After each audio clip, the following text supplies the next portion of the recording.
नमस्कार दोस्तों केंद्रीय मंत्री नितिन गडकरी अपने बयानों से हर बार भारतीय जनता पार्टी को असहज कर देते हैं।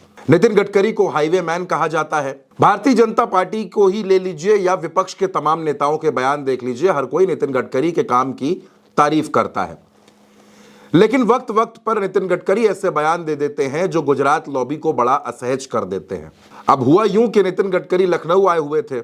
लखनऊ में कुछ पुलों का उद्घाटन था, कुछ निरीक्षण करने थे। राजनाथ सिंह भी उनके साथ थे। उत्तर प्रदेश के मुख्यमंत्री योगी आदित्यनाथ, ब्रजेश पाठक, केशव मौर्य, तमाम सियासत के बड़े बड़े चेहरे नितिन गडकरी के साथ थे। नितिन गडकरी मंच पर थे। नितिन गडकरी ने उत्तर प्रदेश की तारीफ की, नितिन गडकरी ने योगी आदित्यनाथ की खूब तारीफ की और आखिर में यह बोल दिया कि देश में, आप उनकी बात पर गौर करिएगा, नितिन गडकरी ने कहा कि देश में ईमानदार नेताओं की बहुत कमी है। अब नितिन गडकरी के जब पुराने बयानों को आप सुनते हैं, उनके पुराने बयानों पर मंथन करने की कोशिश करते हैं, तो आपको यह समझ में आता है कि नितिन गडकरी दरअसल बार बार दिल्ली में टॉप लीडर्स पर ही हमला बोलते हैं। भारतीय जनता पार्टी के तमाम नेता छाती ठोक ठोक कर यह कहते हैं कि प्रधानमंत्री नरेंद्र मोदी के जितना ईमानदार नेता इस देश में कोई नहीं है। और नितिन गडकरी लोकसभा चुनाव के बाद दोस्तों क्या बयान दे रहे थे कि मुझे इंडिया गठबंधन की तरफ से प्रधानमंत्री पद का ऑफर आया था, लेकिन मैंने वो ऑफर ठुकरा दिया। इसके बाद नितिन गडकरी ने महाराष्ट्र को लेकर भी कई टिप्पणी कर दी थी। उसके बाद नितिन गडकरी ने नेताओं के आचरण पर टिप्पणी कर दी, व्यवहार पर टिप्पणी कर दी, शासक को कैसा होना चाहिए ये भी बता दिया। और अब नितिन गडकरी कह रहे हैं कि देश में ईमानदार नेताओं की बहुत कमी है। अगर नितिन गडकरी ये बात कहते कि उत्तर प्रदेश में ईमानदार नेताओं की कमी है तो इशारा कहीं और समझा जाता है, लेकिन उन्होंने ये बात नहीं बोली। नितिन गडकरी ने कहा कि देश में ईमानदार नेताओं की बड़ी कमी है।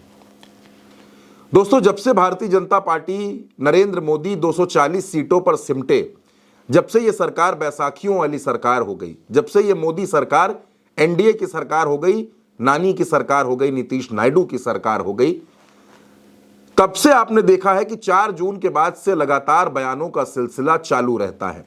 कोई नेता कुछ भी बोल देता है। कभी दक्षिण से कोई एक आवाज आती है, कभी नागपुर से आवाज आती है, तो कभी नितिन गडकरी वो कमी पूरी करते रहते हैं और लगातार वो ऐसे बयान देते हैं। दोस्तों, नितिन गडकरी भारतीय जनता पार्टी के अध्यक्ष भी रह चुके हैं। एक मजे हुए सियासी व्यक्तित्व हैं, सियासत के दांव पेच अच्छे से समझते हैं। और सबसे बड़ी बात यह है कि नितिन गडकरी संघ के बड़े करीबी हैं। लेकिन इन दिनों यह समझना थोड़ा सा मुश्किल हो रहा है कि आखिर नितिन गडकरी की नाराजगी है किससे। नितिन गडकरी की नाराजगी प्रधानमंत्री से है या फिर अमित शाह से है, या फिर नितिन गडकरी को अब भारतीय जनता पार्टी के कुछ और नेताओं से भी दिक्कत होने लगी है। दोस्तों, नितिन गडकरी की जो इमेज है, नितिन गडकरी की जो छवि है, चाहे वो भाजपा के नेता हो या विपक्ष के नेता हो, उनके बीच में बड़ी साफ सुथरी छवि है। अरविंद केजरीवाल, अखिलेश यादव, राहुल गांधी, ये तमाम विपक्ष के वो नेता हैं जो भले ही नरेंद्र मोदी और अमित शाह पर सियासी निशाने साधते हों, लेकिन नितिन गडकरी पर कभी वैसा कोई सीरियस हमला नहीं करते हैं, उन पर तारीफी करते नजर आते हैं। भारतीय जनता पार्टी में रहते हुए, नरेंद्र मोदी की सरकार में रहते हुए नितिन गडकरी लगातार कुछ ऐसा बोल देते हैं जिनके शब्दों का इशारा सीधे सीधे दिल्ली में टॉप लीडर्स पर होता है। और जब मैं आपसे टॉप लीडर्स कह रहा हूं तो आप ये समझ रहे होंगे कि बात किसकी हो रही है। बहरहाल, नितिन गडकरी लखनऊ में थे और लखनऊ में तमाम उद्घाटन, तमाम शिलान्यास के कार्यक्रम थे और उन्होंने ये कहा कि उत्तर प्रदेश में योगी आदित्यनाथ जी ने राम राज्य स्थापित कर दिया है, कानून का राज स्थापित कर दिया है, बिल्कुल छवि बदल दी है। अब उत्तर प्रदेश बीमारू राज्य नहीं रहा। मैं उत्तर प्रदेश में 5 लाख करोड़ से सड़कों का निर्माण करना चाहता हूं।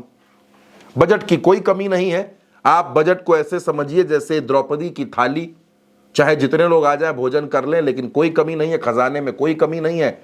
मैं उत्तर प्रदेश के लिए हर समय तत्पर हूं, हर समय उत्तर प्रदेश का विकास करने के लिए मैं आपको वचन देता हूं।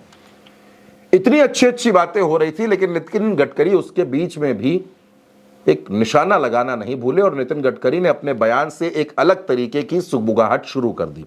नितिन गडकरी कहकर चले गए कि देश में ईमानदार नेताओं की कमी है। तो दोस्तों, ईमानदार नेताओं पर नितिन गडकरी की यह टिप्पणी कई सवाल खड़े कर रही है और यह नितिन गडकरी का इशारा आखिर किसकी तरफ था, इस बारे में आपकी जो भी राय हो, आप अपनी राय कमेंट बॉक्स में हमें जरूर बताइएगा। नमस्कार।